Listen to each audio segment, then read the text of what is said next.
மாண்புமிகு பேரவைத் தலைவர்களே, சரி, மாண்பு சொல்லுங்க, படிங்க. அமைச்சர் முன்னாள் நம்ம நேரு சாருக்காக சொல்ல வரேன். என்ன இதுவரைக்கும் செப்டம்பர் 2025 ஆகஸ்ட் 2020 இன்று வரை ப்ரொக்யூர் பண்ண நெல் கிட்டத்தட்ட 64,52,401 மெட்ரிக் டன் நம்ம ப்ரொக்யூர் பண்ணியிருக்கோம் விவசாயிகிட்டேருந்து.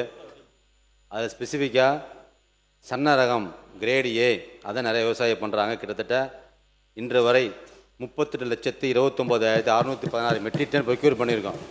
அதே காமன் நீங்கள் சொல்கிற மோட்டார் ரகம் காமன் வெரைட்டி 26,22,750 மெட்ரிக் டன் தான் வாங்கியிருக்கோம். இன்னைக்கு விவசாயிகளே அதிகப்படியான நெல் நம்ம ஏன் அது விலை அதிகமாக கொடுத்துருக்கோம் காரணமே கூட எல்லா விவசாயிகளும் ரெக்வஸ்ட் பண்ணதே எல்லாமே இந்த மோட்டார் ரகங்களை அதிகப்படியாக எங்களுக்கு விளைவிக்க முடியல, எங்களுக்கு சன்ன ரகமாக இருந்தால் மக்களுக்கு கொடுக்க முடியுங்கிறதுனால கிட்டத்தட்ட காமன் 26 லட்சம் இருந்தது இந்த வருடங்கள். அதே காமன் வெறும் 38 லட்சம், கிட்டத்தட்ட 12 லட்சம் அதிகமாக இருக்குது. இல்லைங்கிறோம். இதில் காமன் வெரைட்டியை விட மோட்டார் நம்ம கிரேடு ஏ 38 லட்சம் ப்ரொக்யூர் பண்ணிகிட்டு இருக்கோம். இனி வருங்காலங்களில் காமன் வெரைட்டியை விட்டுட்டு கிரேடு ஏக்கு அதிகப்படியான முக்கியத்துவம் கொடுத்து பிரைஸ் அதிகமாக கொடுத்துருக்காங்க அவர்கள். மாணவர் ஏவா வேல் அவர்கள்.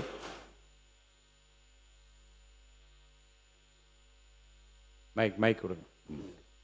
மாண்புமிகு பேரவைத் தலைவர்களே, நானும் 5 ஆண்டு காலம் கூட்டுறவு உணவுத்துறை அமைச்சராக இருந்து பணியாற்றிய காரணத்தான் ஒரு விளக்கத்தை சொல்ல வேண்டிய நிலைமை இருக்குது.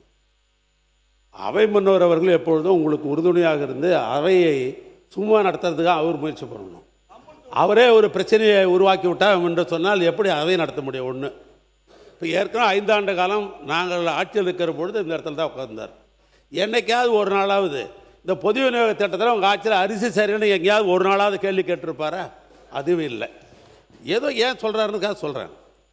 கழக ஆட்சியை பொறுத்தளவிற்கு பொது விநியோக திட்டம் சிறப்பாக இருப்பது என்று பத்திரிக்கை இல்லை, இந்தியன் பத்திரிக்கையும் ஹிந்து பத்திரிக்கையும் டைம்ஸ் ஆஃப் இந்தியா பத்திரிக்கையும் ஆர்டிக்கல் எழுதாங்க. என்ன தெரியுங்களா? கழக ஆட்சியில் பொது விநியோக திட்டம் மிக சிறப்பாக இருக்கு என்று சொல்லி தன்வீர் பண்டாரி, தீபக் வர்மா உச்சநீதிமன்ற நீதிபதிகள் பாராட்டி அந்த செய்தி வந்தது. ஒன்று. இது மெத்தேடு எப்படின்னு கேட்டிங்கன்னா, பொதுவாக ரேஷன் கடைக்கு வருகிற அரிசி எப்படி இருக்குன்னு கேட்டால், தமிழ்நாட்டில் நம்ம நெல்லை நம்ம பர்ச்சேஸ் பண்ணுறோம். அந்த நெல்லை பர்ச்சேஸ் பண்ணுறதை அரிசியாக்கி அது ஈடு செய்து விட்டு எஞ்சி இருக்கிற அரிசி எங்கேருந்து கொடுக்குறாங்கன்னா மத்திய அரசாங்க தொகுப்புலேருந்து அரிசி தராங்க. அது சத்தீஸ்கர்லேருந்து வரும், பஞ்சாப்லேருந்து வரும், ஆந்திராவிலேருந்து வரும். ஒரு முறை நம்ம அவை முன்னவர் சொன்னதை போல் அரிசி பழுப்பு நிறத்தில் வந்தது. அது சத்தீஸ்கர்லேருந்து வர்ற அரிசி. ரேஷன் கடையில் இதை பற்றி ஒரு செய்தி வந்த உடனே எங்கள் முதலமைச்சர் என்ன சொன்னார்னா, ரேஷனுக்கு அப்படி ஒரு செய்தி வந்திருக்கிறது, நாளைக்கே அதெல்லாம் வித்ட்ரா பண்ணுங்கன்னார்.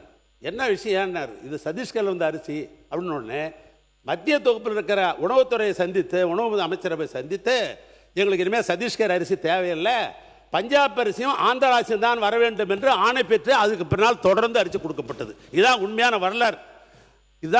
வரலாறு. அடுத்து எங்களுடைய அண்ணர் மு க ஸ்டாலின் நம்முடைய உணவுத்துறை அமைச்சர் சக்கரவாணிக்கு ஒரு ஆர்டரை போட்டு, நீங்கள் உள்ளூரில் அரிசி நெல் பர்ச்சேஸ் பண்ணுறீங்க, நாம் இது ஈடு செய்தால் தான் மீதி அரிசி தருவாங்க. இந்த அரிசி எப்படி இருக்குன்னு கேட்டால், தமிழ்நாட்டில் உற்பத்தி பண்ணுற அரிசி கொஞ்சம் கலர் கம்மியாக தான் இருக்கும், என்ன மாதிரி கொஞ்சம் கருப்பாக இருக்கும், உங்களை மாதிரி சகப்பாக இருக்காது. அதனால் அதுக்கு என்ன ஆர்டர் போட்டார் தெரியுங்களா? வெளிநாட்டு, அது ஜெர்மனாக இருக்கலாம், இல்லை உள்நாட்டில் இருக்கலாம், கலர் சாற்று ஒன்று நீங்கள் வாங்கி ஒரு மில்லுலையும் வச்சு அதை வெளுமையாக்கணும்னு சொன்னாங்க. இவ்வளவு நடந்திருக்குது. ஆனால் நீங்கள் போய் ஒரு சீனியர் சட்டமன்ற உறுப்பினர் அவை முன்னவர் கொச்சைப்படுத்தலாமா? ஏழைகள் வாங்கி சாப்பிடுகிற அரிசியை அது ஆடு மாடு தான் தின்றாங்கன்னு சொன்னீங்கன்னா அதுக்கு என்ன பேர்? அவை முன்னவர் மாண்பு பேரவைத் தலைவர் அவர்களே, நான் குறிப்பிட்டது ஒன்று தான். நீங்கள் ரேஷன் அரிசி என்பது ஒரு வரலாற்றில் இடம்பெற்ற ஒன்று தான், இல்லை என்று நான் மறுக்கவில்லை. ஆனால் ரேஷன் அரிசி எல்லோரும் பெற வேண்டும் என்பதுதான் அரசுடைய நோக்கம்.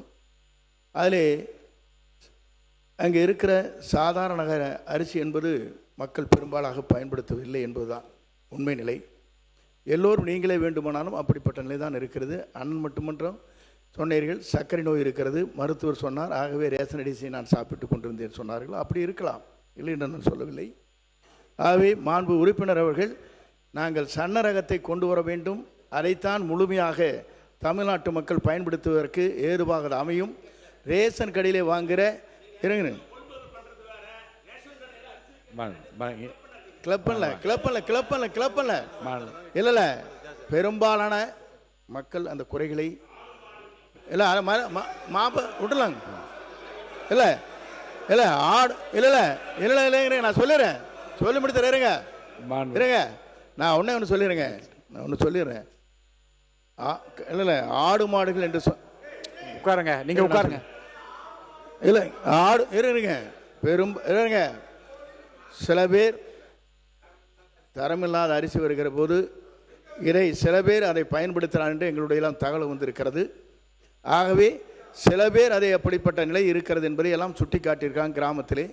அது போன்ற நிலையில் இருக்கக்கூடாது என்ற நோக்கத்தோடு தான் நாங்கள் சன்னரக அரிசி வழங்க வேண்டும் என்பதுதான் எங்களுடைய நோக்கமாக இருந்து அதற்காகத்தான் தொகையை இன்றைக்கு உயர்த்தி கொடுத்து மக்களிடத்தை அதை ஊக்கப்படுத்த வேண்டும் நோக்கத்தோடு தான் அந்த பணிகளை நாங்கள் மேற்கொண்டு வருகிறோம். அதைத்தான் நான் சொன்னேனே தவிர அதில் நீங்கள் அதை நான் கொச்சைப்படுத்தியாக தயவு கூர்ந்து நீங்கள் சொல்லிவிடாதீர்கள்.